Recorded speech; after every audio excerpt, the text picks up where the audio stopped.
In this video, we will make a table edge bracket for a Black & Decker cordless power screwdriver.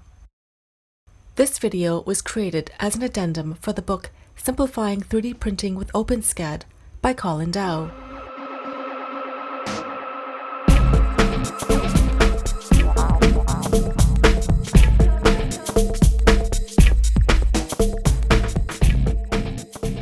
Please be sure to like our video and subscribe to our channel so that we can continue to make more videos. We require two measurements for our design: the diameter of the thinnest part of the screwdriver and the diameter of the extension piece at a point before it flares out. We use these values in our OpenSCAD code. Our code will be divided into modules and is available for download using the link in the description.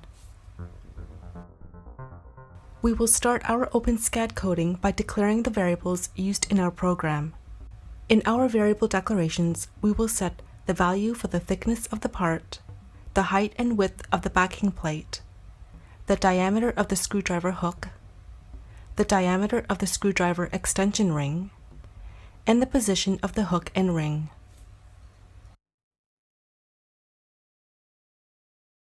The module to create the ring for the extension piece is called create_ext ring, and it takes a parameter called ring. When ring is equal to true, our code creates a ring with an inside diameter equal to extension ring diameter, or 20 millimeters as set in the variable declarations.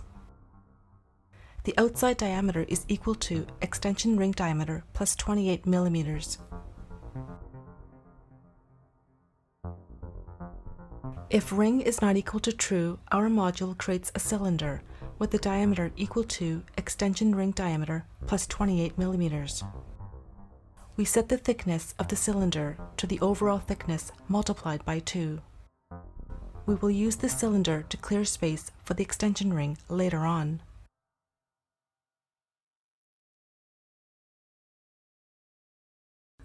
The module createDriverHook generates the hook that holds the screwdriver. This module will accept a parameter called hook, which is set to the default value of true. When hook is equal to true, our code creates a ring with an inside diameter equal to the global variable driver ring diameter, which we set in the variable declarations. We add 30 millimeters to this value for the outside diameter. We then subtract a centered 1000 millimeter cube, which is moved to one side of the y-axis. Note the value of negative 504 millimeters instead of negative 500 millimeters. A value of negative 500 millimeters would move the cube completely to one side of the y-axis. The 4 millimeter difference creates a hook rather than a half circle and allows the screwdriver to snap into place. This is possible due to the flexibility of the filament. When hook is not equal to true, our code creates a cylinder with a diameter equal to the driver ring diameter plus 30 millimeters. Later, we will use the cylinder to create space for our hook.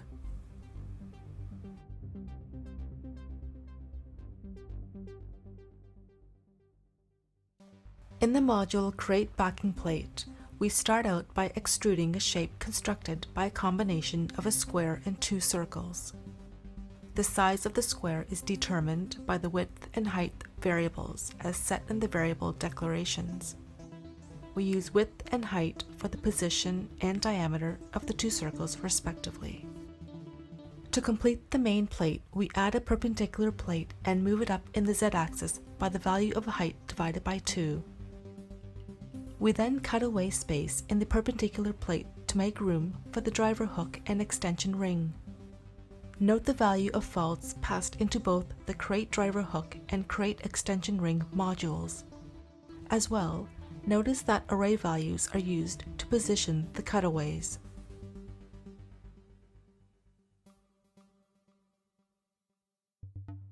The Create Screw Holes module takes in a parameter called screw hole distance. We use this parameter to set the x-axis value for two sets of cylinders which mirror each other. Each set has a 2.5mm cylinder used to create a hole and a 10mm cylinder moved up in the Z direction by 100mm plus half the thickness value.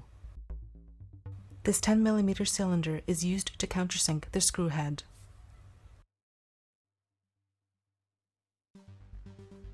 The final module in our code is the Create Bracket module. In this module, we start out by taking the difference between the backing plate and the screw holes complete with countersink holes. From here, we create the hook for the screwdriver and put it into the proper position using rotate and translate operations. We then do the same for the ring for the extension piece. To generate the 3D object file, hit F6 on the keyboard to render and then F7 to export the STL file. We use Cura for slicing. Starting with the generic ABS profile, change the following settings. Under Cooling, ensure that the Enable Print Cooling checkbox is unchecked. In the top-bottom section, set top-bottom thickness to 1mm. For infill, we set infill density to 50% and infill line multiplier to 2. This will give our part strength, especially at the point where the horizontal plate meets the vertical plate. Under Build Plate Adhesion, set Build Plate Adhesion type to Brim. In the Support section, check on the Generate Support checkbox and select Tree for the support structure. We use a draft shield for protection from potential changes in temperature in the environment around the print job. Under the Experimental section, click on the Enable Draft Shield checkbox and set Draft Shield XY distance to 5mm. Under Material, the nozzle temperature is set to 250 and the bed temperature is set to 80 degrees. To 3D print our design, we will use the Creality Ender 2 Pro 3D printer. We print with a polycarbonate copolyester blend filament from filaments.ca to take advantage of its toughness. We require high nozzle and bed temperatures to print with our filament. For this, we will need to upgrade the hot end and build plate on our stock Ender 2 Pro. We will start with the hot end. Our stock Ender 2 Pro uses a PTFE tube to nozzle design. This works well with materials with lower melting temperatures, such as PLA. To print with higher temperature filaments, we need to replace the hot end throat. This will change the design of the hot end to PTFE tube to heat break. We will also change the PTFE tube to higher temperature resistant Capricorn tubing. To do this, we start by removing the fan cover from the hot end. We then separate the heatsink from the X-axis chassis. Be sure to only do this when the hot end is at room temperature. The heater cartridge and thermistor are then removed from the heater block. Remove the PTFE coupler and pull the PTFE tube out.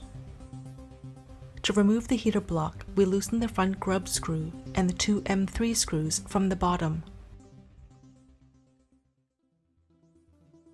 The throat should unscrew from the heater block. To complete the transformation, we install the new throat and reverse the steps. We will use a flex plate and painter's tape for the build surface. To gain greater adhesion, a layer of glue from a glue stick is spread on top of the painter's tape. It is a good idea to dry polycarbonate filament before use.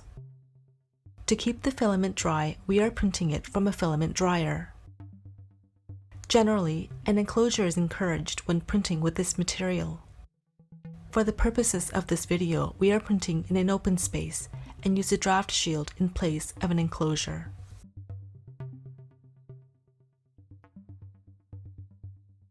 To install the bracket, we use wood screws to secure it to a table ledge. As we can see, the parts of the cordless screwdriver fit nicely onto the bracket.